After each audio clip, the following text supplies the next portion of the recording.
We are live, boys and girls. It is Monday, June 5th. We're in the first week of June already. I'm shocked it's already there. And I don't want June to end for you. I want June to be eternity. Yeah, it was a good week to start last week.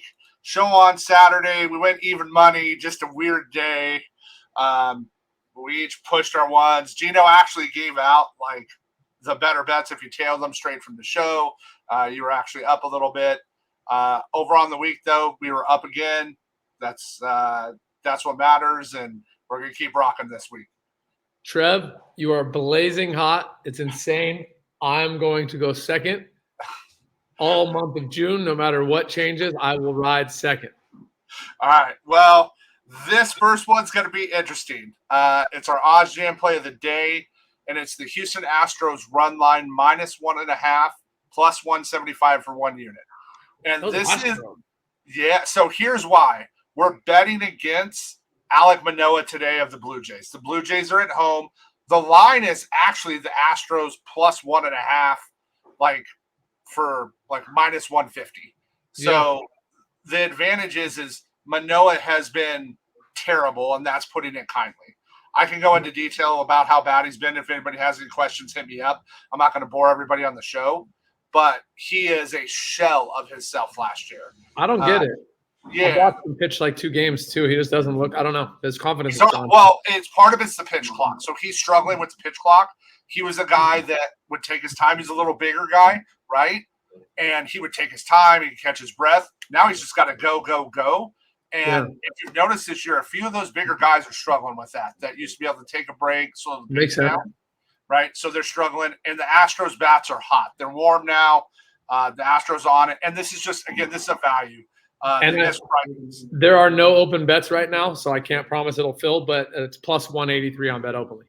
Oh, even better. So there's no open bet. Right? So you might find me making that. You might find an open bet there after the show. Yeah, I haven't got that far in my day. And then the next one, for those of you who are a little bit older and know who Jim Abbott is, Jim Abbott was a one-handed pitcher in Major League Baseball, right? So he used to pitch. He'd put his glove on his wrist, and then he'd switch it over and catch. This is Jim's son, Andrew Abbott. Shut up. Yeah, so he got called up today. He is a lefty like his dad, and he throws straight gas. I love it. Gas. He is dominant. He has crushed every level he's come up at. Man, we're getting old, brother. Yeah, and then with Nick Lodolo going down, they brought him up. They said this isn't a spot start for him, and so I'm excited. His line will be 6.5 most days moving forward.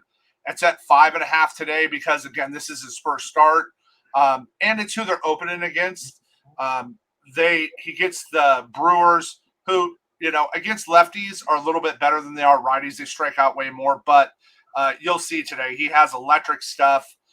We might even take this up a ladder a little bit if we can get some numbers. They haven't dropped it yet, but this is going to close -110 to -120. So it's a 1.5 unit bet, but that's what we got this morning on our 2 plays. So I'm going to read it back because I like saying Trevor's plays out loud more than mine lately. Mine have been So Andrew Abbott, Cincinnati, over 5.5 Ks plus 100. Trev's 1.5 unit play. It's his play of the day. Yep. OddsJam play of the day. Houston Astros run line -1.5. It's plus 175 according to OddsJam. That was where it was EV positive. BetOpenly has it as plus 183, but there aren't any open bets right now. I don't know if something like that would fill. It's rich. And then I got 2 plays. I gave out Vegas Knights and the over and Vegas Knights -1.5 last game. I got told I'm getting in front of a train, and I've been, a lot of respect to Florida, but man, that was disrespecting Vegas Knights at home.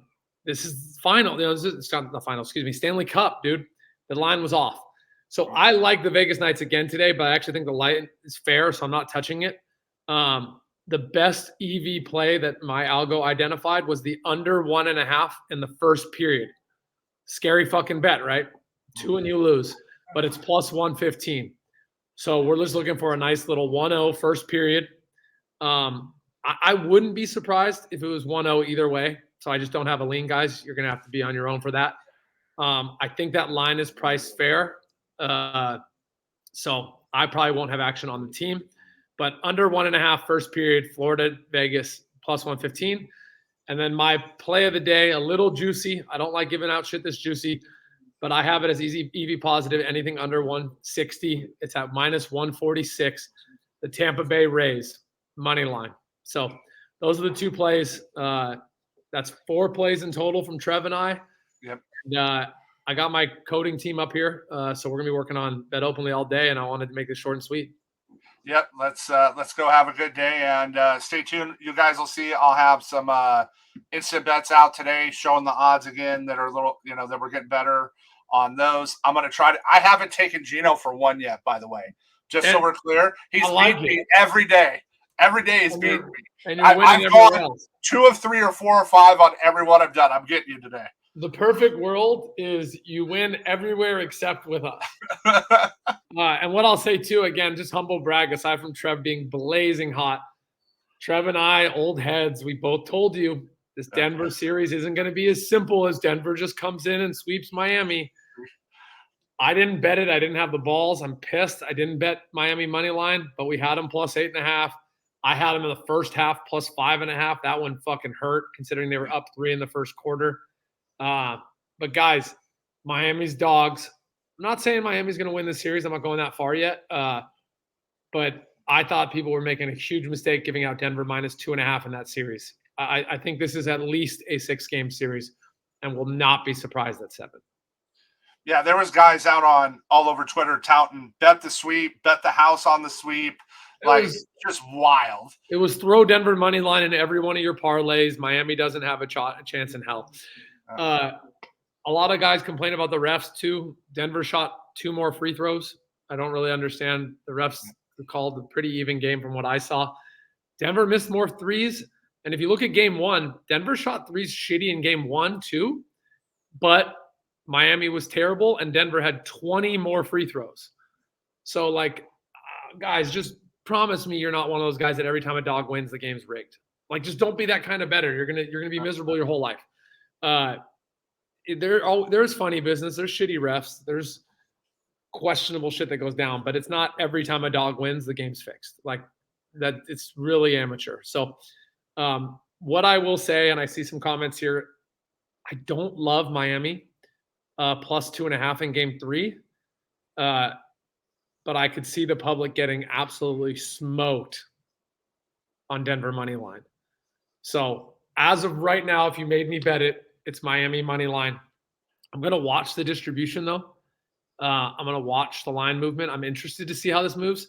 I think the line opened up perfect. It's not shady. Denver should be favored in this game, just based on what they've done in the playoffs from a domination standpoint. But if you look at who Denver played, and I got a lot of Laker hate in my blood, so Trev's going to like this one.